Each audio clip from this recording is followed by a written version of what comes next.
14과 교회의 휴거, 여러분이 잘 알고 있는 내용이고요. 여러 번 다뤘습니다. 그래서 조금 전에도 말씀드렸듯이 가시는 분은 한 번 더 점검을 하고 잘 모르시는 분은 성경을 이게 좀 전체적으로 줄거리를 알지 못하면 이게 잘 머리에 들어오질 않아요. 딴 나라 얘기하는 것 같고 그럴 겁니다. 충분히 이해가 되는데 그래도 한번 들어보셨다가 그 다음에 길거리 가는데 이상한 얘기를 하는 거죠. 딱 붙들고 교회 다니죠? 네, 다닙니다. 딱 붙들고서 그러면서 성경책 딱 들어서 이거 보세요. 여기 보니까 이렇잖아요. 어? 막 큐브와 젤이 붙어 있어요. 뭐 그냥 올라가자마자 내려와요. 막 이런 얘기하면 그런가? 그러고 막 이렇게 끌려가면 안 되는 거죠. 또 내가 배웠던 거랑 다른데 좀 이제 성경을 하나 다시 찾아봐야죠. 찾아보고서 올바른 진리의 길로 하나님께서 인도하시는 길로 걸어갈 수 있도록 하기 위해서 조금 어떻게 보면 잘 모르는 주제로도 들어가 주시면 좋겠습니다. 오늘은 14가 교회의 휴거입니다. 오늘 저희가 살펴볼 내용은 지난주에 이어서 종말과 관련되어 있는 교회의 휴거인데요. 성경의 예언들은 어떤 시간표를 그려주고 있습니다. 그죠? 성경 전체를 딱 보면 표를 이렇게 1900년대 초에 있었던 라핀이라는 성경 교사가 그림을 그려놓은 게 있는데 굉장히 잘 그려놨어요. 기계과 출신이라는데 그 그림을 도면을 잘 그렸어요. 도면 그리듯이 이 성경의 전체를 딱 그림을 그리는데 어떤 시간표를 그려주고 있는데요. 하나님께서 인류를 향한 하나님의 시간표가 있고 반드시 이러한 일들이 일어날 것이다. 이렇게 정해진 것들이 있습니다. 여러 번 말씀드리지만 개인의 운명은 미리 정해진 게 아닙니다. 그래서 내가 하늘나라에 갈 건지 지옥에 갈 건지 이 땅에 살아가는 동안 본인이 선택에 따라서 운명을 열어두셨는데 반면에 민족의 운명과 이 세상의 운명은 이미 정해두셨습니다. 이스라엘의 운명, 양과 염소의 이방인들의 운명, 그리고 하나님의 교회의 운명, 이들의 운명은 정해져 있습니다. 그래서 이에 대해서 하나님께서 무엇라고 말씀하시는지 살펴보려고 합니다. 먼저 시간적으로 가장 먼저 일어날 일이 앞으로 일어날 일이 교회의 휴거입니다. 그렇게 교회의 시대가 이어져 가다가 예수님께서 공중에 오셔서 교회가 군림받아 하늘로 올라가는 휴거가 일어나면서 바로 이 땅에는 대환란 시대가 일어나게 됩니다. 저희가 목사님을 통해서 지금 계시록 공부하고 있는데 대환란 시대를 배우고 있고 그리고 대환란 끝에 예수님께서 이 세상에 재림하시면서 대환란이 끝나게 되고 거기서 민족들을 심판하시고 그 다음에 천년왕국이 열리게 됩니다. 이 땅에 그리스도 왕국이 1000년 동안 펼쳐지다가 천년왕국 끝에 마귀가 다시 한번 풀려나게 되죠. 그러면서 인류의 마지막 테스트가 펼쳐지게 되는데요. 천년왕국 동안에 예수님이 통치하시니까 철권으로 통치한다, 의로움으로 통치한다 이러니까 마음대로 할 수가 없는 거예요. 보이기만 하면 그냥 어떻게 보면 죄를 바로바로 처벌할 수 있으니까 인류의 마지막 테스트가 펼쳐지는데 천년왕국 동안에 예수님께서 통치하시니까 마음에 안 들어도 그냥 억지로 그걸 따르던 사람들이 이제 마귀와 동조해서 천년왕국 끝에 마귀가 잠시 풀려나거든요. 그때 마귀와 동조해서 싸움을 일으키려고 하는 겁니다. 어떤 긴 싸움이 아니라 마귀가 바로 다시 붙잡혀버리고 그 다음에 최종적으로 심판을 받게 됩니다. 보통 말하는 최후의 심판이 되는 겁니다. 이걸 성경에서는 크고 흰 왕자의 심판이라고 부르고 있습니다. 그래서 이 심판이 있고 나서 새하늘과 새 땅이 열리게 됩니다. 그러면 그때는 아담의 후손인 민족들은 모두 사라지게 되는 겁니다. 그리고 예수 그리스도의 세대만 남는 거죠. 새하늘과 새 땅에서 모든 것을 다시 새롭게 하면서 영원 시대라는 영원히 시작되는 것이라고 볼 수 있습니다. 성경에는 예수님의 재림을 위한 징조들이 있습니다. 기근이 일어나고 큰 지진이 일어나고 환란이 있고 이런 것들이 성경에 나와 있습니다. 그런데 휴거는 징조가 없습니다. 우리가 뒤에서 보겠지만 휴거는 주님께서 도둑같이 오신다 이런 식으로 표현하고 있습니다. 영화나 만화에서 보면 유명한 도둑이 뭐 코난이나 또 뭐 있죠? 루팡 뭐 이런 사람들 이런 그 도둑들이 자기가 갈 것을 예고하고도 있지만 실제로는 그렇지 않습니다. 도둑이 오는 데는 징조가 없습니다. 언제 올지 모르죠. 그죠? 그래서 성경은 우리가 항상 깨어있듯이 맑은 정신으로 살아가라고 하는 겁니다. 예수님께서 도둑같이 오신다는 건 두 가지 면에서 비슷하다고 볼 수 있습니다. 첫 번째는 예상하지 못하는 시각에 오신다는 거고 두 번째는 도둑이 와서 이 세상에서 가장 비싼 것을 가지고 간다는 겁니다. 예수님께서 보실 때 이 세상에서 가장 귀한 것이 뭐가 될까요? 마태복음 16장 26절 한번 찾아보겠습니다.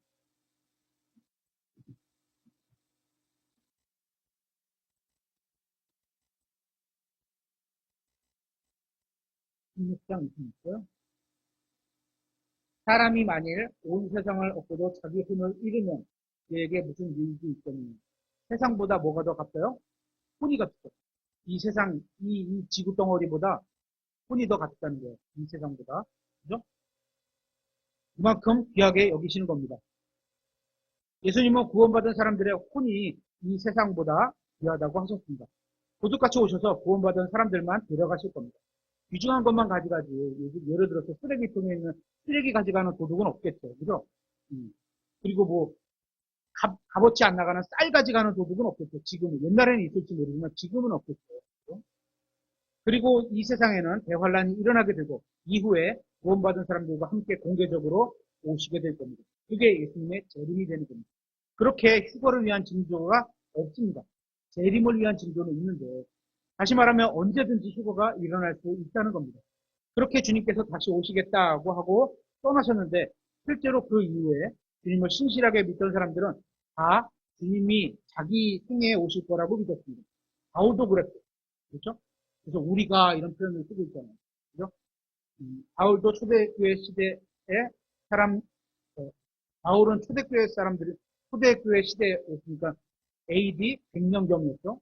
그때 사람이었는데도 그때도 자기가 자기 시대에 올 것으로 믿었고 또 마틴 루터라는 1500년경 사람도 자기 시대에 올 것으로 믿었고 이랬습니다. 그죠? 왜냐하면 휴거는 언제든지 일어날 수 있기 때문입니다. 이처럼 휴거는 징조가 없습니다. 그렇다고 앞으로 우리가 천년 만년 후에까지 안 오신다 이렇게 믿고 살진 않죠. 우리도 언제 오실지 모르지만 오늘의 삶을 충실하게 살아야 되겠죠. 다만 예수님의 재림의 징조는 많습니다. 제일 먼저가 휴거가 징조가 될 겁니다. 그리고 그 후에 7년 후에 예수님께서 재림하시죠. 그리고 대환란이 징조가 될 겁니다. 이처럼 재림을 위해서는 징조가 많다는 겁니다. 하지만 휴거를 위해서는 징조가 없습니다. 우리가 휴거를 이해하기 위해서는 첫째 부활이라는 개념을 이해해야 합니다. 첫째 부활의 범위가 어디까지냐는 거죠. 왜 그러냐 하면 휴거의 시기에 대해서도 논쟁이 많이 있습니다. 사람들 성경에 보면 대환란 전에도 들림받아 올라가는 사람들이 나오고 대환란 끝에도 들림받아 올라가는 사람들이 나옵니다. 사실 휴거라는 단어는 성경에 없습니다. 하지만 휴거라는 말에 개념은 나옵니다. 들림받아 올라가는다는 겁니다. 그래서 대표적인 구절이 데살로니가전서 5장입니다. 주님께서 공중으로 오셔서 우리를 부르시면 들림받아 올라간다 이렇게 나와 있잖아요. 이게 휴거입니다. 그러니까 성경에 어떤 특정한 단어가 없다고 해서 그것이 없다고 볼 수는 없는 겁니다. 예를 들어서 성경에는 바이블이라는 단어도 나오지 않습니다. 그렇다고 해서 성경에 없는 게 아니잖아요. 또 성경에 비몽강이라는 단어가 나오지 않습니다. 하지만 성경에는 저에 대한 뭐가 나오죠? 이야기가 나옵니다. 특히 로마서 3장 23절 같은 경우 모든 사람이 죄를 지어 하나님의 영광에 이르지 못하더니 그렇죠. 여기서 모든 사람이라고 할 때 저도 포함되는 겁니다. 그러니까 성경에 제 이름은 나오지 않지만 성경에 저는 나옵니다. 제가 그 하나님의 영광에 이르지 못한 사람이었어요. 그랬다가 예수님을 믿음으로 말미암아 그분 안에서 하나님의 영광에 이르게 된 거죠. 그래서 휴거라는 말도 성경에는 없지만 그와 같은 개념은 분명히 있습니다. 그런데 성경에 보니까 이 휴거를 다른 식으로 부르고 있는데 이게 첫째 부활이라고 부르고 있는 겁니다. 왜냐하면 휴거는 들림받아 올라가는 것이고 부활은 죽었다가 살아나는 게 부활인데 휴거할 때 먼저 죽은 자들의 몸이 부활로 일어나기 때문입니다. 그래서 휴거와 부활이 같지는 않지만 이 둘이 밀접한 관련이 있다고 하는 겁니다. 먼저 부활에는 두 종류가 있습니다. 죽은 자들의 부활이 있고 죽은 자들로부터의 부활이 있습니다. 성경에서는 영어로는 of와 from의 차이입니다.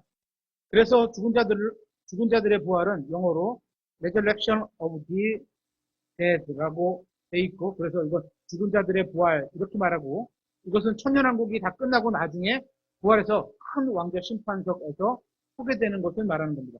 말 그대로 죽은 자들이 다 부활하는 겁니다. 그러니까 의로운 사람도 부활할 때도 이거를 쓰고 불의한 사람을 부활할 때도 이 단어를 쓰기도 합니다. 대표적인 게 죽은 자들의 부활입니다. 그리고 죽은 자들로부터의 부활은 The resurrection from the dead 이렇게 되어 있습니다. 그래서 모든 사람이 다 죄로 말미암아 죽었는데 그 중에 특별한 어떤 사람만, 다시 말하면 예수님을 믿은 사람만 생명의 부활로 부활하는 것을 말하는 겁니다. 그래서 이걸 죽은 자들로부터의, 어디로부터의 부활 이렇게 나오는 겁니다. 죽은 자들의 부활이 나오는 성경 구절은 마태복음 22장 31절, 사도행전 17장 32절, 사도행전 23장 6절, 사도행전 24장 15절, 사도행전 24장 21절 등등. 죽은 자들로부터의 부활은 누가복음 20장 35절, 사도행전 4장 2절, 로마서 2장 4절, 고린도전서 15장 12절, 베드로전서 3장 1절에 나오고 있는 것을 보게 됩니다. 성경에서는 이 첫째 부활을 수학에 비유가 있는데요. 걷어들이는 것, 곡식물을 심고 바꿔서 걷어들이는 그 수학. 우리가 지금 살펴볼 첫째 부활이 바로 죽은 자들로부터의 부활입니다. 이사야서 17장 15절에 보면 그것은 마치 수확하는 자가 곡식을 거두며 자기 팔로 이삭을 수확하는 것 같았고 이삭을 모으는 자가 르바임 골짜기에서 모으는 것 같으라. 여기 보면 이삭을 수확하는 것 같았고 수확에 대한 말씀이 나오는데요. 신약 성경은 한 구절만 떼어놔서 봐도 대충 이해가 가는 말씀들이 많은데 구약 성경은 지금 이거 읽은 것처럼 문맥을 보지 않으면 무슨 얘기인지 잘 모르는 경우가 있습니다. 그죠? 일단 지금 찾아본 구절은 추수에 대한 말씀입니다. 수확이라고 하는 것을 예로 들면 성경에서 말씀하시는 수확은 네 가지로 이루어졌습니다. 첫 열매들, 그 다음에 추수, 그 다음에 이삭 줍기 이렇게 세 가지로 이루어지는 걸 보게 됩니다. 예를 들면 인설이는 포도, 토마토, 방울토마토 심어봤어요? 학교에서? 학교에 심어봤어요? 방울토마토를 심으면 만약에 방울토마토 이제 10그루를 이렇게 심잖아요. 그루라고 하나요? 뭐? 10그루를 이렇게 심게 되면 그 중에 먼저 익는 것들이 있어요. 유독히 먼저. 그거를 첫 열매라고 하고, 그 다음에 대부분 공통적으로 같이 익는 것들이 열매들이 있어요. 그거를 수확이라고, 다 그 수확을 거두고 나서 나중에 끝물에 이파리도 시들시들해 가면서 마지막에 이렇게 열려서 따는 것들이 있어요. 그걸 이삭죽기라고 할 수 있는 거죠. 세 가지 추수가 있는 거죠. 성경도 똑같이 그렇게 나눠줍니다. 먼저 따는 거를 첫 열매, 대부분 수확하는 걸 추수, 끝물에 따는 걸 이삭죽기라고 하는 겁니다. 이게 하나님의 추수에서도 같은 식으로 작동하고 있는 거예요. 먼저 첫 열매가 무엇인지 보면 구약 성도들의 부활이라고 볼 수 있습니다. 신약과 구약을 나누어 보면 흔히 예수님이 오시기 전을 구약이라고 하는데요. 엄밀히 말하면 예수님이 죽으신 뒤에야 효력이 나는 거니까 죽으시기 직전까지가 구약이라고 해야겠죠. 그죠? 그러니까 예수님이 죽으시기 전에 예수님을 믿고 구원받은 사람들이 구약 성도인 겁니다. 이들은 예수님이 부활하실 때 함께 부활해서 예루살렘 거리에 돌아다녔고 이들이 첫 열매들인 것이고 믿음 안에서 죽은 자들의 첫 열매들로서 주님과 함께 부활한 겁니다. 그러면 신약 성도들은 성경 기록대로 예수님이 죽으시고 묻히시고 사흘 만에 다시 부활하신 걸 믿은 우리 신약 성도들 이들인 거죠. 그죠? 근데 이제 신약 성도들 전체가 언제 부활해요? 먼저 죽은 자들이 일어나고 이렇게 습니다. 지금 우리가 만약에 내일 지금 오신다 그러면 살아있는 우리보다 먼저 죽은 자들이 일어나고 몸이 일어나고 우리도 같이 부활해서 올라가는 거죠. 그러니까 몸이 변경돼서 올라가는 거죠. 그런데 여태까지 만약에 2000년이라 그러면 1900년 동안에 살아있던 신약 성도들이 대부분이 죽어있기 때문에 대표적으로 죽은 자들의 부활이 같이 있는 거죠. 그냥 우리는 몸의 변화만 일어난 거지 당장의 부활돼서 올라가는 건 아니죠. 하지만 대표적인 게 많은 사람들이 부활돼서 일어나기 때문에 구약 성도들이 그래서 수수라고 하는 거고 교회가 들림받고 올라가면 대환란이 시작되는데 이 기간에도 구원받은 사람들이 있겠죠. 그죠? 그래서 이들을 환란 성도라고 하는 겁니다. 대표적인 게 14만 4천이 되겠죠. 이들은 환란 성도라고 부르고 있습니다. 이들을 이삭죽기라고 할 수 있는 겁니다. 왜냐하면 본 추수가 끝나고 나서 나중에 7년 후에 다시 일부러 또 수확하시기 때문에 죽은 자들로부터의 부활을 크게 보면 이렇게 나눌 수 있는 겁니다. 그 다음에 천년왕국인데 이때는 예수님께서 직접 통치하시는 기간이고 그때에는 구원을 예수님을 믿고 받는다든지 이런 게 성경에 나와 있지는 않겠죠. 천년왕국 때는 어떻게 구원받는지 모르지만 어쨌거나 구원받는 방법은 믿음으로 은혜로 구원받는 건 동일하겠죠. 방법은 그때는 정확하게 성경에 표시가 되어 있지 않습니다. 어쨌건 어떤 시스템으로 작동을 해서 구원을 받겠죠. 그죠? 그래서 예수님께서 이 세상에 오셔서 통치하시기 전까지를 구약과 신약과 그 다음 대환란 이렇게 기간을 나눠볼 수 있는 겁니다.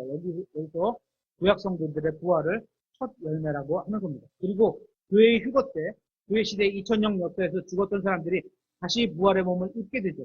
살아있는 우리는 몸이 변화를 받고 그들과 함께 휴거될 겁니다. 살아있는 사람 입장에서는 부활이 아니지만 교회 전체를 본다면 지금 살아있는 사람들보다 교회 예수님을 믿고 죽은 사람들이 훨씬 더 많이 있잖아요. 그래서 2000년간 예수님을 믿고 죽은 사람들이 다 부활하게 되는 겁니다. 이걸 추수라고 하는 거죠. 그래서 추수는 교회 시대 끝에 일어납니다. 예수님이 하신 말씀 중에 당시 관점으로 보면 이상하게 보이는 구절들이 있긴 한데요. 한번 찾아볼까요? 요한복음 11장 26절 한번 보겠습니다. 그 당시에 들었을 때는 이게 무슨 말이야 이럴 수 있는데 이게 우리는 이해가 되는 거죠. 우리는 구약 성도가 아니고 신약 성경이 다 완성이 되어 있기 때문에 우리는 이해가 되는데 아마도 예수님께서 교회의 휴고를 염두에 두고 하셨다면 이게 그렇게 보일 수 있는 그런 구조 같은 거죠. 요한복음 11장 26절 누구든지 살아서 나를 믿는 자는 이렇게 되어 있는데 누구든지 살아서 예수님을 믿는 자는 그 당시로 봤을 때는 이상한 거죠. 당연히 예수님을 믿으면 되는 건데 왜 이런 말씀을 하셨까 이런 건데 만약 지금 우리 2000년이나 지나서 지금 보면은 살아서 믿지 못하는 자들도 있고 살아서 믿는 자들도 있겠구나 이렇게 볼 수 있는 거죠. 이 말씀은 당시 사람들은 이해하지 못했을 수도 있습니다. 하지만 예수님께서 휴거 직전의 관점으로 보면 보고 말씀하셨다면 이해가 되는 거죠. 그래서 성경에는 잠자는 그리스도인들에게 깨어나라고 말씀하고 있는 겁니다. 이는 자고 있는 그리스도인들이나 깨어 기도하는 그리스도인들이나 모두 들림받게 됩니다. 자고 있다고 들림받지 못하는 게 아니에요. 그렇죠? 예수님께서 이름을 부르면서 올라오라고 할 때는 우리가 올라가고 수용하고 이렇게 우리 힘으로 올라가는 게 아니에요. 예수님께서 올라오라는 말씀에 힘이 있어서 그 권능으로 올라가는 거죠. 그렇죠? 여기서 자고 있다는 건 영적인 잠을 말하는 겁니다. 쿨쿨 잠자는 것도 틀렸다고 할 수는 없지만 어쨌거나 영적인 잠을 말하는 겁니다. 잠자는 자들이여 깨어나라 하시는 건 영적으로 적용할 말씀입니다. 그러니까 깨어있다는 건 뭐냐 하면 주님의 재림을 기다리면서 맑은 정신으로 살아가라는 겁니다. 그러면 하루하루의 삶이 달라지겠어요. 그런 마음가짐으로 살아가는 겁니다. 만약에 내일 주님께서 오신다는 걸 내가 믿는다면 오늘의 삶이 달라지겠어요. 그죠? 내일 주님께서 오시면 어떻게 오늘 어떻게 구원받지 못한 사람들이 옆에 있으면 빨리 복음을 전해야 되겠죠. 내일 오신다는 거 확실히 안다면 그렇게 맑은 정신으로 살아가라는 겁니다. 그러면 하루하루의 삶이 달라지는 겁니다. 만약에 내일 주님께서 오시는 걸 내가 믿는다면 흔히 학교에서 내일 교육청에서 누가 오신다고 하면 어떤 거예요? 대청소하잖아요. 맞아요? 누가 그런 거 봤어요? 외부에서 손님 오신다 그러면 대청소를 해요. 그죠? 그거 그냥 내일 무슨 일이 있다 그러면 오늘 삶이 다른 거거든요. 여태까지 오던 거랑 달라진 삶을 살 수밖에 없는 거죠. 휴거도 똑같은 거예요. 그죠? 그러니까 그렇게 삶이 달라진다는 겁니다. 오늘 주님께서 오신다고 믿고 하루를 사는 것, 그게 깨어 있는 겁니다. 지금 주님께서 오실 수도 있다. 그렇더라도 난 준비가 되어 있다. 이게 깨어 있는 겁니다. 그래, 나는 지금 그렇게 살아가고 있어. 이런 거죠. 하지만 그렇게 하지 못하면서 사는 사람들이 너무나 많이 있습니다. 오늘 오신다고 생각을 안 하거나 오시긴 오시는데 언제 오시는지 모르니까 오늘은 아닐 거야. 내일도 아닐 거야. 이러면서 그냥 마음대로 살아가는 거. 이런 사람들이 있습니다. 이런 게 영적으로 자고 있는 거죠. 예배 시간에 좋은 걸 말하는 게 아니죠. 예배 시간에 말똥말똥 깨어 있어도 영적으로 자고 있을 수도 있습니다. 어떻게? 이따 가서 저녁에 뭐 먹지? 아빠가 저녁에 뭐 사준다고 했는데 뭐 시켜 먹지? 이런 것들. 그죠? 집중하지 못하고 딴 거 하면 이것도 자고 있는 거랑 똑같은 거예요. 눈은 초롱초롱한데 머리는 딴 데가 있어요. 끝나고 어디 가지? 뭐 먹지? 이런 생각을 하고 있는 겁니다. 또는 주님께서 오시긴 오시겠지만 최소한 1년 이내는 안 오실 거야. 그냥 안심하고 그냥 안심하다고 그냥 감각을 잃어버리고 사는 거죠. 이런 것들이 다 영적으로 자고 있는 겁니다. 하나님은 그런 사람들에게 잠자는 자여 깨어나라 이렇게 말씀하고 있습니다. 만약 자고 있는 사람들도 주님께서 오시면 깨어나게 되겠죠. 어떻게 깨어나는지 아세요? 데살로니가전서 4장 16절에 보면 주께서 호령과 천사장의 음성과 하나님의 나팔 소리와 함께 우리의 이름이 불려지는 거죠. 의자라 올라오라 이렇게. 그죠? 그냥 누구야 이렇게 표시 안 하고 올라오라 그러면 다 올라가게 될 거 아니에요. 그죠? 하지만 누구야 딱딱딱 지목해갖고 그래야 올라오라 이럴 수도 있겠고, 우리 지역교회를 말하는 게 아닙니다. 예수님을 믿는 사람을 말하는 거죠. 어쨌거나 이름을 불러서서 올라가게 되는 겁니다. 아마도 각자 이름을 부르실 것 같아요. 자고 있다가도 자기 이름을 듣고 딱 깨겠죠. 큰 소리로 딱 자고 있는데 시원아 올라와라 이러면 깨겠죠. 누가 내 이름을 불러 이렇게 올라가겠죠. 또 내가 어떻게 하면 이 세상에서 좀 잘 나갈 수 있을까? 어떻게 하면 잘 살 수 있을까? 이런 딴 생각을 하고 있다가 이름을 딱 부르게 되면 이 세상 삶에서만 먹고 자고 결혼하는 것만 살아가다가 하늘의 삶은 안 하고 있다가 딱 부르게 되면 어떻게 돼요? 영적에서 자고 있다는 거와 똑같은 겁니다. 그렇게 해서 깨어나게 되어야 되고 다 들림 밖에 올라가게 될 겁니다. 다시 말하면 휴거는 신앙생활을 잘하든 못하든 구원받던 사람들이라면 다 휴거되는 겁니다. 왜 그런지 아세요? 가장 큰 이유는 예수님이 머리시고 우리가 지체인 몸이기 때문입니다. 그렇죠? 우리 중에 누구 하나라도 휴거받지 못하는 게 없다는 겁니다. 구원받은 사람은 예수님의 지체이기 때문에 다 올라가는 겁니다. 그렇죠? 그래서 구원받은 사람들은 다 함께 들림받아 올라가게 됩니다. 그렇게 들림받아 올라가면서 한순간에 변화를 받게 됩니다. 이게 고린도전서 15장 51절부터 58절에 아주 자세히 설명이 나와 있습니다. 이제 세 번째 이삭수티가 있습니다. 대환란 때 죽임을 당한 부활한 성도들을 데려가시는 것을 이삭수티라고 하는 겁니다. 우리가 목사님을 통해서 배웠던 요한계시록 7장을 보면 14만 4천 명 증인들이 나오는데요. 하나님의 놀라운 섭리로 죽음으로부터 보호받는 것을 볼 수 있습니다. 이 사람들이 환란 증인들인 겁니다. 이 사람들이 환란 시대에 하나님의 말씀을 전하게 됩니다. 이들이 마태복음 25장 1절의 말씀처럼 처녀들의 비유에 나오는 이들이라고 볼 수 있습니다. 마태복음 25장 1절에 보면 그때 하늘의 왕국은 자기 등잔을 가지고 신랑을 맞으러 나간 10처녀에 비유할 수 있느니라. 여기 처녀들이죠. 10명의 처녀들. 교회는 아니죠, 이거는. 여기서는 교회가 아닌 처녀들에 대해서 말씀하고 있는데요. 계시록 7장과 14장에서는 이 14만 4천 명을 이 처녀들로 얘기하고 있습니다. 그런데 여기서 주의할 게 있는데요. 처녀라고 하면 우리나라에서는 다 여자만 생각하잖아요. 그렇죠? 남자를 처녀라고 얘기하지는 않습니다. 그렇죠? 근데 영어로 버진 이렇게 말하면 남자건 여자건 공통적으로 사용하는 단어입니다. 순결하다. 그래서 옛날 우리나라 개혁 성경, 옛날 성경에 보면 공정이라는 단어 썼잖아요. 공정 이런 식으로 표현했는데 이렇게 말하는 공정이라고 말하는 그런 사람들을 말하는 겁니다. 그래서 환란 증인들이 있는데요. 이들이 말씀을 선포로 인해서 대환란 중에도 주님께로 돌아오는 사람들이 있게 됩니다. 이 환란 성도들은 예수님께서 재림하시기 직전에 공중으로 들림받아 올라가게 됩니다.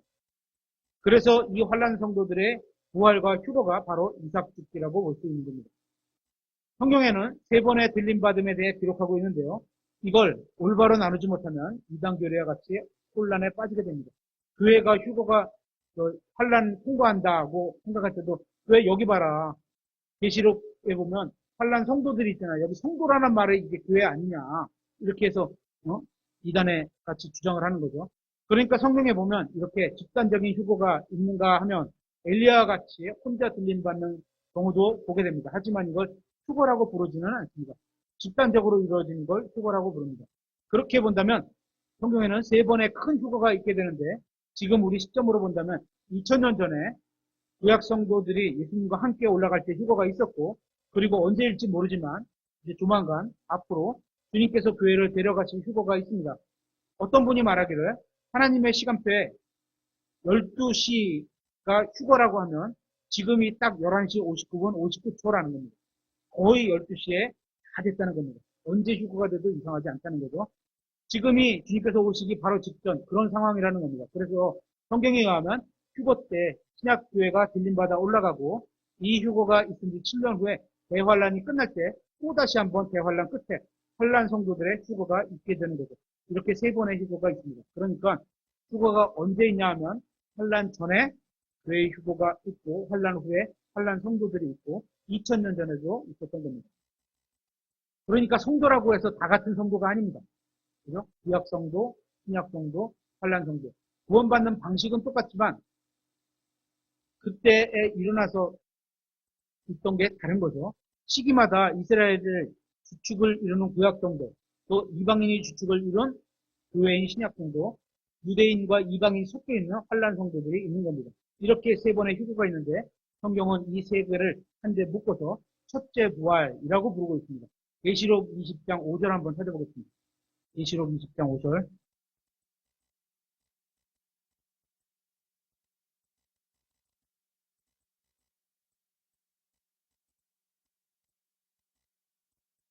그 나머지 죽은 자들은 그 천년이 끝날 때까지 다시 살아나지 못하더라. 이것이 첫째 부활입니다. 첫째 부활에 해당하는 사람도 있죠. 첫째 부활을 다른 말로 하면 생명의 부활입니다. 첫째 부활이 있으면 둘째 부활이었겠죠. 둘째 부활은 정죄의 부활로 나옵니다. 요한복음 5장 29절에 보면 선을 행하는 자들은 생명의 부활로, 악을 행하는 자들은 정죄의 부활로 나오리라 말씀하고 있습니다. 예수님을 믿지 않는 사람들은 이미 정죄받았고 그 형벌을 실행하기 위해 천년왕국 끝에 부활해서 바로 심판을 받고 둘째 사망으로 들어가게 됩니다. 둘째 사망. 계시록 20장 13절에 보면 바다가 자기 안에 있는 죽은 자들을 내어주었고 사망과 지옥이 자기 안에 있는 죽은 자들을 내어주매 그들이 각각 자기 행위들에 따라 심판을 받았으며 사망과 지옥이 불호수에 던져졌더라. 이것이 둘째 사망입니다. 이렇게 두 가지 부활이 있습니다. 정리해보면 첫째 부활에는 세 번의 휴거가 있는데 이 휴거는 부활과 관련이 있다고 말씀드렸습니다. 이 첫째 부활을 다른 말로 하면 수확이라고 부르는데 첫 열매들, 추수, 이삭죽기 이렇게 셋으로 이루어져 있습니다. 첫 열매들인 구약 성도들의 부활이 있고 추수인 신약 성도들의 부활이 있게 되고 이삭죽기인 환란 성도들의 부활이 있게 됩니다. 이렇게 이 셋이 하늘로 들림받게 되고 하늘에서는 두 가지 이벤트가 열리게 됩니다. 첫째는 그리스도의 심판석이고 두 번째는 어린 양의 혼인식입니다. 예수님을 어린 양이라고 보잖아요. 예수님과 교회가 혼인식을 하는 겁니다. 지금 교회는 예수님과 결혼하기로 예정되어 있는 신부인 겁니다. 신부로 예정되어 있는 거예요. 그렇기 때문에 그 신랑을 바라보고 순결하게 살아가야 되죠. 성경이 말하는 결혼은 가장 친밀한 사이를 말하는 겁니다. 여러분 주위에 계신 부모님들 한번 보세요. 아주 친밀한 관계인가요? 그래야 되는 겁니다. 성경적인 부분은 서로에게 속마음을 털어놓고 서로를 이해할 수 있도록 가장 친밀한 관계를 말하는 겁니다. 부부가 그래야 하는 겁니다. 예수님은 저도 옛날엔 그러지 못했는데요. 그렇게 살아보고 싶어요. 그래서 웬만한 건 대화를 해보고 틀리지 않은 건 존중해주고 이렇게 한번 해보고 싶어요. 예수님은 우리와 그런 교제를 나누시겠다는 겁니다. 그래서 하늘에서 어린 양의 혼인식이 열리게 되는데요. 이 어린 양의 혼인식이 열리기 전에 먼저 그리스도의 심판석이 있게 되어 있죠. 여기서는 아주 필수 불가결하게 열릴 수밖에 없는 자리가 되는 겁니다. 왜냐하면 신부는 이미 의롭게 되었는데 예수님을 믿을 때 너희들을 의롭게 되겠다 이렇게 해주셨는데 어떻게 상태가 우리가 그런 상태가 아니었잖아요. 살아가면서 그죠? 신부는 우리가 하나님 보실 때 의로운 상태 예수 그리스도 안에 있기 때문에 의로운 자로 보시는데 실제 우리의 상태는 아직 그렇게 안 돼 있거든요. 그걸 다 어떻게 한번 심판으로 깨끗하게 만드는 게 그리스도의 심판석이라는 거예요. 하지만 상태는 여전히 더러운 것이 있어서 다 제거해야 하는 겁니다. 그래서 그리스도의 심판석을 거쳐야 하는 겁니다. 이것은 세상에서도 일반적으로 신부가 순결을 상징하게 하고 있는 흰 드레스를 입고 들어오는 것과 비슷한 겁니다. 그죠? 결혼식 하기 전에 깨끗하게 우리가 깨끗한 옷을 한 번도 입지 않았던 그 깨끗한 신부 옷을 입고 들어가는 경우가 많잖아요. 그죠? 언제인지는 모르지만 이제 교회가 들림받아 하늘로 올라가게 되면 빨리 오기를 바랍니다. 지상에서는 대환란이 시작되고 적그리스도가 등장하게 되는데 우리가 나중에 보겠지만 전 3년 반은 비교적 평온한 상태가 될 거고 후 3년 반은 적그리스도가 이제 자기 본색을 드러내게 됩니다. 이것은 이 세상에서도 비슷하죠. 정권을 잡기 위해서 처음에는 자신이 인기를 얻기 위해서 신화적인 관계를 유지하지만 자신이 권력을 이미 가졌다 싶으면 그때는 처음 계약을 파기하고 본 모습을 드러내게 됩니다. 보통 대기업이 이렇게 해서 상권을 점령하죠. 그래서 막 퍼주면서 우리 거 써서 쫙 뿌리고 나면 그때부터는 가격을 딱 정상적으로 올려갖고 팔죠. 많이 팔리려고. 또 종교도 그렇죠. 특히 대표적인 게 천주교고 그다음에 이방 종교들도 그렇고 되게 처음에는 그 선한 교리만 쫙 이렇게 얘기하다가 딱 잡히고 나면 자기가 정치에 낀다든지 이런 거에서 자기네 파워를 그 사람이 갖고 있는 그 맨파워 같이 그런 파워를 과시하게 됩니다. 땅에서 이런 일들이 일어나는 동시에 하늘로 들림받는 교회는 먼저 심판을 받게 됩니다. 이 심판은 지옥에 가냐 하늘로 가느냐 그거 정하는 게 아닙니다. 그거는 어디서 정해졌죠? 예수님을 믿는과 동시에 이미 정해져 있는 겁니다. 이 심판은 살아있을 때 우리가 믿음으로 얼마나 살았느냐에 의해서 정해지게 됩니다. 요한복음 3장 36절에 보면 이렇게 되어 있습니다. 아들을 믿는 자에게는 영원한 생명이 있고 예수님을 믿으면 생명이 있는 거예요. 그죠? 있게 되고 이게 아니에요. 있고 즉시 그죠? 아들을 믿지 않는 자는 생명을 보지 못하며 도리어 하나님의 진노가 믿지 않는 자 예수님을 믿지 않는 자들은 어떻게? 여기에 하나님의 진노가 머물러 있다. 이렇게 돼요. 천국과 지옥으로 가는 판결은 이 세상에서 살면서 이미 떨어집니다. 예수님을 믿는 것 동시에 요한복음 3장 18절에 그를 믿는 자는 정죄를 받지 아니하나 믿지 아니하던 자는 하나님의 독생자의 이름을 믿지 아니하였으므로 이미 정죄를 받았느니라. 그래서 모든 사람은 정죄를 받고 있다가 예수님을 믿음과 동시에 정죄에서 생명의 부활로 죽음에서 생명으로 죽음에서 생명의 부활로 옮겨져 가는 거죠. 지금 살아있을 때 천국과 지옥이 정해지는 것이고 죽어서는 그 판결을 집행하는 자리만 남아있는 겁니다. 다만 죽기 전에 예수님을 믿으면 정죄에 대한 처벌은 예수님에게 전가가 되고 대속이 되어 의롭다고 판단받게 되는 것입니다.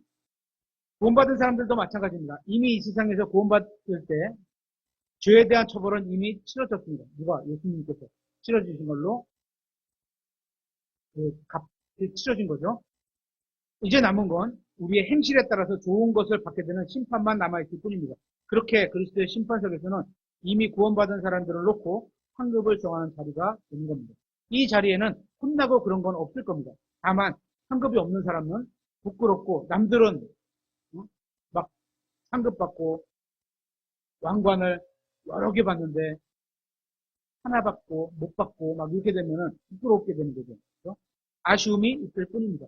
이 세상에 살 때 겉으로는 교회 다니면서 믿음으로 하는 것처럼 여러 가지 많은 일들을 하는 것처럼 보일지라도 심판석에서는 정작 아무것도 받지 못하는 수도 있습니다. 그러면 참기를 당하게 되는 거죠.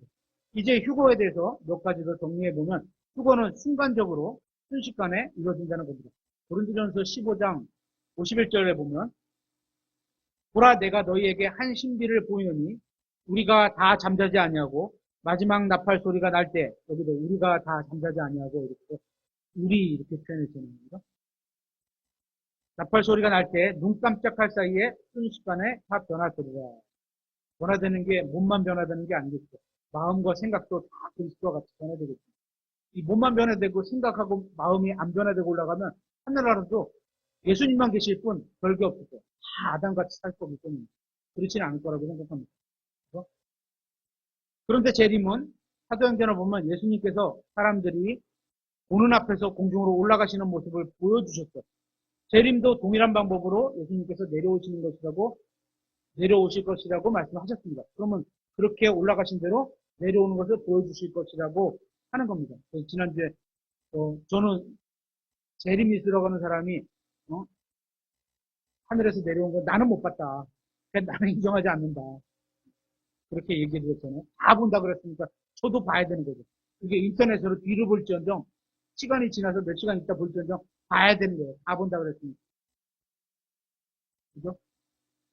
어떻게 전 세계가 한 번에 볼 수 있느냐 이렇게 의심할 수 있는데요. 과거에는 그럴 수 있었습니다. 근데 지금은 인공위성, 인터넷 이런 것이 너무나 발전되어 있어서 그냥 볼 수 있다고 한국에서 내란이 일어나고 투표하는 걸 전 세계가 동시에 다 보고 있는 거랑 똑같은 거죠. 예수님이 오시는 거요. 예를 들어서 인공위성에 카메라를 쫙 돌려서 상상입니다. 추측입니다. 이렇게 딱 카메라를 딱 해서 쭉 오시는 걸 보이실 수도 있어요. 상상입니다. 어쨌든. 하여튼 환경을 다 볼 수 있는 환경은 준비가 되어 있는 겁니다. 그래서 모든 사람들이 그걸 볼 것이라고 말씀하고 있습니다. 추측해 보면 우주에서 오신 예수님을 생중계할 수도 있고, 스마트폰으로 속보를 쓸 수도 있고, 외계인이 오는 것처럼 사이렌이 울릴 수도 있고, 그런 뉴스가 나올 수 있는 겁니다. 그런데 휴거는 순식간에 눈 깜짝할 사이에 일어나게 됩니다. 빌립보서 3장 2절에 보면 예수님께서 재림은 다 보시게 오는 거고요. 휴거는 눈 깜짝할 사이에 올라치어가는 거죠. 그분께서는 참으로 빌립보서 3장 21절 그분께서는 참으로 모든 것을 자기에게 복종시키실 능력을 써서 그 능력대로 우리의 천한 몸을 변화시켜 자신의 영광스러운 몸과 같게 만드시리라. 이때 우리 몸과 마음이 예수 그리스도와 일치하게 변화되는 겁니다. 하지만 지금은 우리의 몸과 마음이 일치가 안 됩니다. 그래서 몸 따로 마음 따로. 그래서 마음은 하나님을 섬기고 싶은데 몸은 칙 쳐져 있고, 몸은 뭐 하고 싶은데 마음은 안 따라가. 이런 거죠. 마음은 있는데 몸이 안 따라주고, 마음이 이런데 몸은 저런 경우가 있습니다. 그런데 우리의 이런 천한 몸 변화시켜 자신의 영광스러운 몸과 같게 만드시자 이 몸이 변화되는 겁니다. 이 마음이 무한한 마음인 것처럼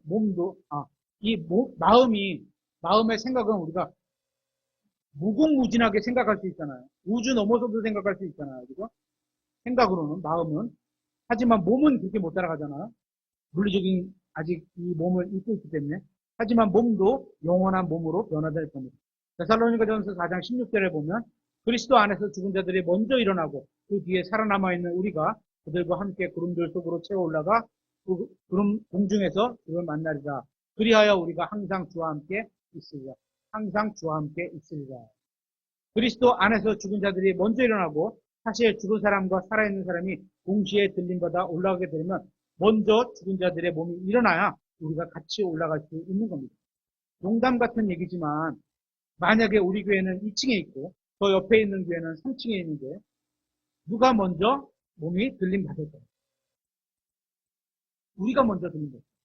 그래야지 3층에서 같이 올라가요. 그죠? 농담 같은 얘기입니다. 그래서 이 땅 아래의 몸들이 먼저 일어나야 우리가 지금 지상에 있는 사람들과 같이 들림받아 올라가게 되는 겁니다. 예수님을 믿는 모든 사람들은 죽은 사람들이든 살아있는 사람들은 다 변화돼서 동시에 올라가게 됩니다.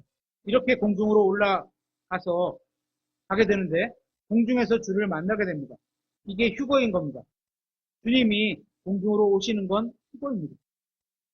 그리고 우리가 항상 주님과 함께 있게 됩니다. 이게 하나님께서 약속해 주신 거죠. 아직 주님께서는 땅으로 오신 게 아닙니다. 이건 재림입니다. 하늘에서 우상의 심판과 혼인식으로 하나됨이 있은 후에 주님께서 지상으로 재림하시면 우리도 그때 다 같이 재림으로 따라오게 되는 겁니다.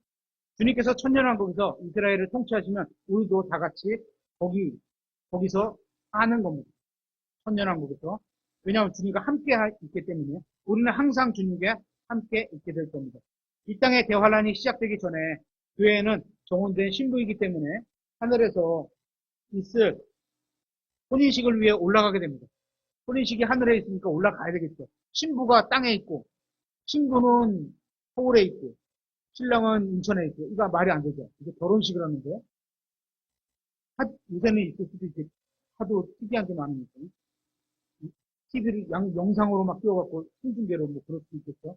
하지만 같은 시각에 이 땅에서는 대환란이 우리는 하늘에 올라가기 때문에 같은 시각에 이 땅에는 대환란이라는 징계의 기간이 있게 됩니다.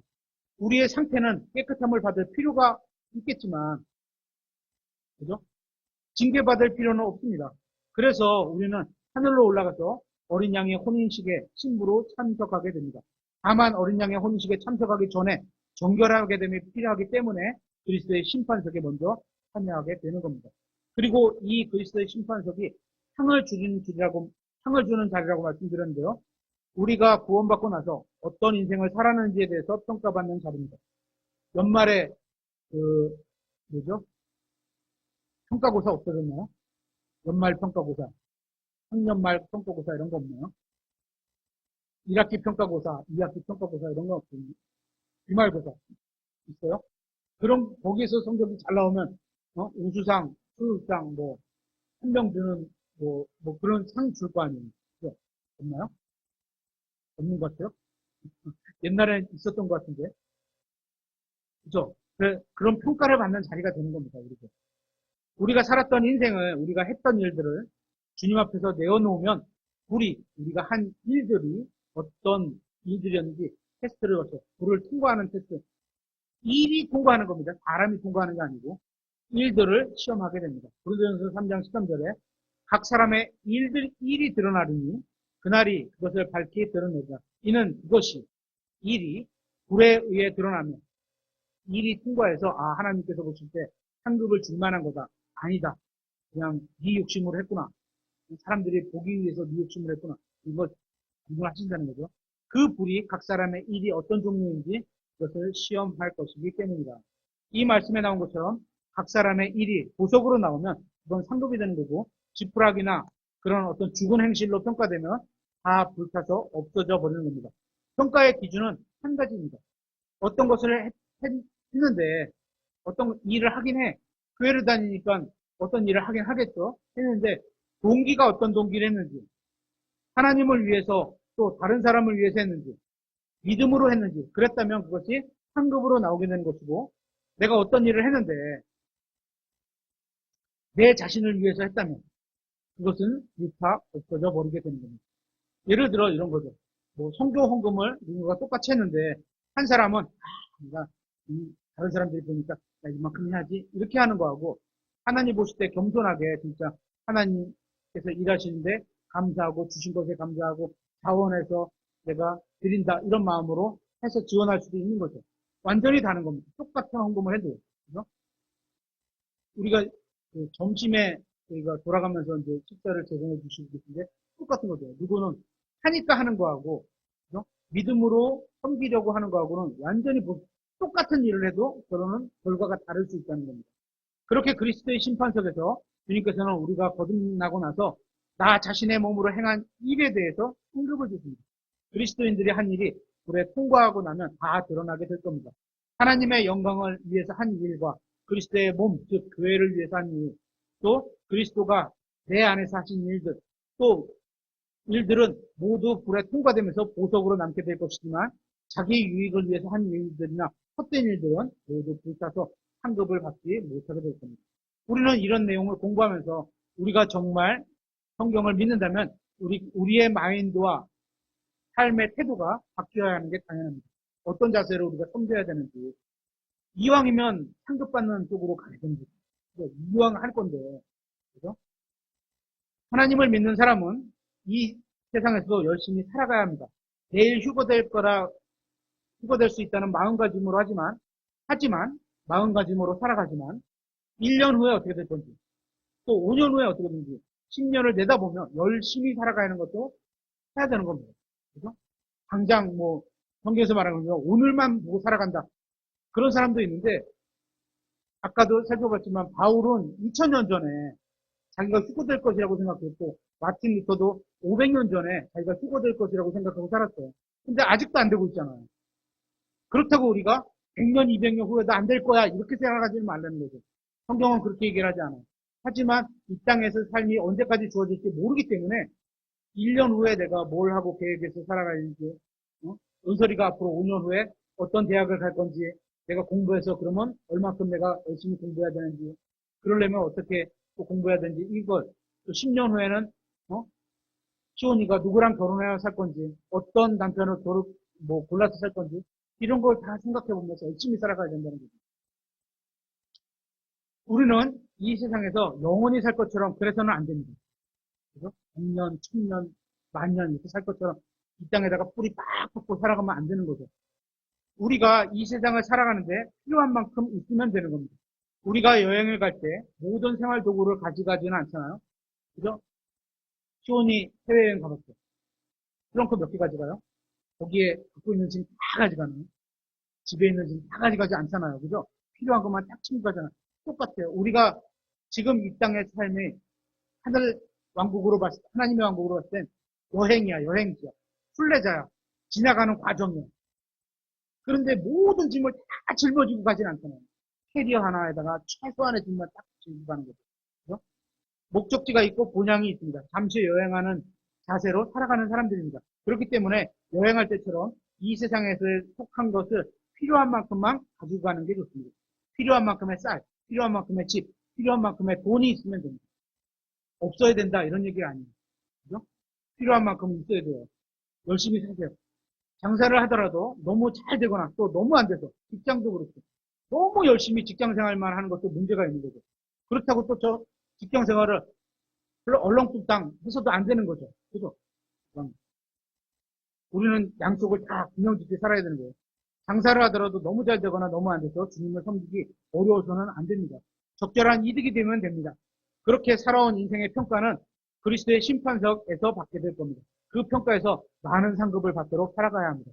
많은 혼을 구원하기 위해 복음을 전해야 하고 믿음으로 살아야 하고 내가 죽고 예수 그리스도가 사는 그런 삶을 살아가야 합니다. 그래서 잘했다 칭찬받는 신실한 종으로 평가받도록 살아가야 합니다. 다음 시간에는 그리스도의 심판석에서 신실한 그리스도인들에게 주어지는 5가지 왕관을 살펴보도록 하겠습니다.